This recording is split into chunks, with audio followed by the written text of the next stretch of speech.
99% of artists record vocals at home completely wrong. Sure, blame the mic, blame the engineer, but at the end of the day, your vocals suck because you never learn how to actually record properly. Once you finish this video, there's no way you're gonna have any problems in the future when it comes to recording your vocals at home. All of these tips are crucial to the process, so let's get into it. I always suggest using a template to save yourself a heap of time.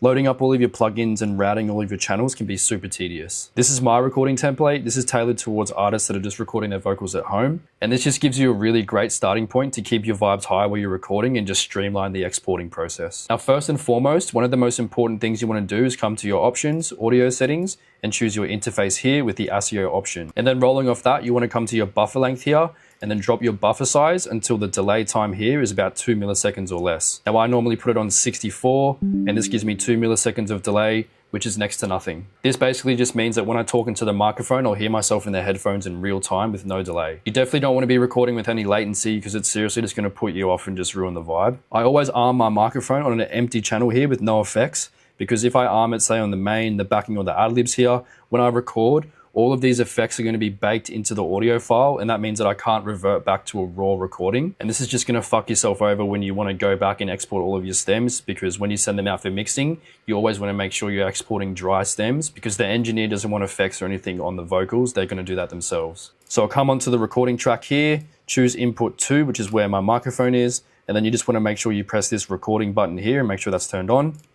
And as you can see, the microphone is on. Yo, yo, yo, yo, yo, yo, yo.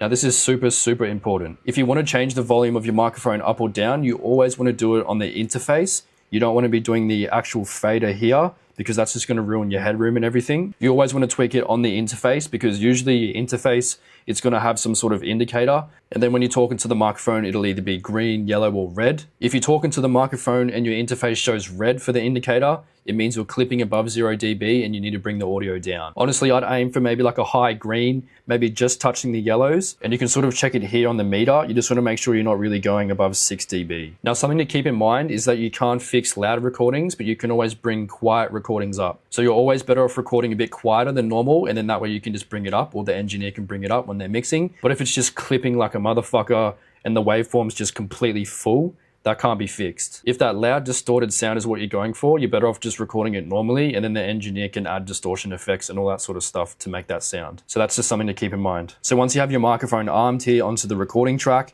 you can see that this is just going into the main here where all the effects are. So once that's looking good, you just want to drag your beat in and start recording. Now, once you drag your beat in, a crucial thing that you want to do is make sure that the BPM of the beat matches the project BPM. So this beat is 90 BPM. We're going to drag this down to 90 on the project. And also you want to find the key of your beat if you're using auto-tune, because you're going to have to configure that with the auto-tune. So I've got mine marked here as G minor. If you don't know the BPM or the key of your beat, you can just search up on Google key and BPM finder. A bunch of websites will come up, drag your beat in there, and it'll tell you the BPM and the key. Now, I won't go into details why you want to match the BPMs with the project and everything like that, but essentially it's just going to make sure that your delays and reverbs and stuff are all on a good time. And then when you send the vocals to an engineer, it's super easy for them to drag everything in and just do the same sort of thing. So once you know these details about your beat, and if you are using auto-tune, you want to come into your auto-tune and just select the key. So it's G minor, natural minor here.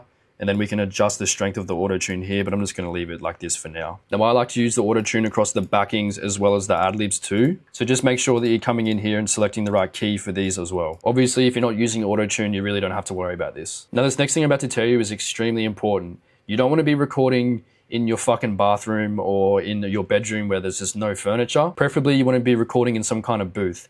Now, you can literally build one out of PVC pipe. You can build the skeleton with that, and then just wrap it in moving blankets or something like that, and it works perfect. And you can build something like that with about $100 or less. It's a great investment. Now, if you can't be fucked to do that, you can always just put a blanket, like a thick blanket, over your head and also the microphone, so that you are sort of isolated in your own little booth. And this will really help with isolating the vocal and getting rid of that natural room reverb. Worst case scenario, you can kind of just throw your mic into the closet where you have all your clothes hanging up, stick it in there and just record in there, but that's kind of a last resort. Now you're pretty much ready to record, so just come down here, make sure that this button is turned on and that your microphone is armed in the track. Then just come up here, press record, hit play, and away you go.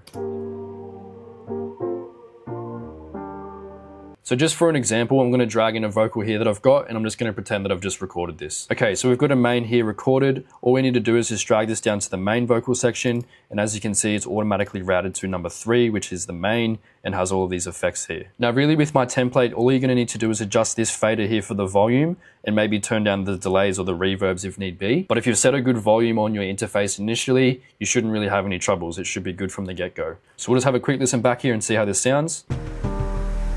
I can never give up, I'ma fight for it. Feel like I'm made for this, just need to tell my story. Man, I was a kid, yeah, a young ting. My whole life flashing, bro, I thought I was dead.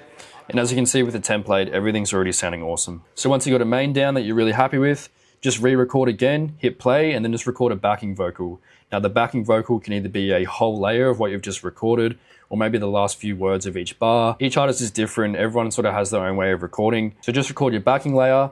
Obviously, if you got more, there's space down here for you to add more, but just go for gold and record your backing. Now, once you got your backing down, you just got to drag this down to the backing section. And as you can see, it's routed to number 4, where I have a few effects for the backing vocals. So we'll just give this a quick listen. I can never give up, I'ma fight for it. Feel like I'm made for this, just need to tell my story. Man, I was a kid, yeah, a young ting. My whole life flashing, bro, I thought I was dead.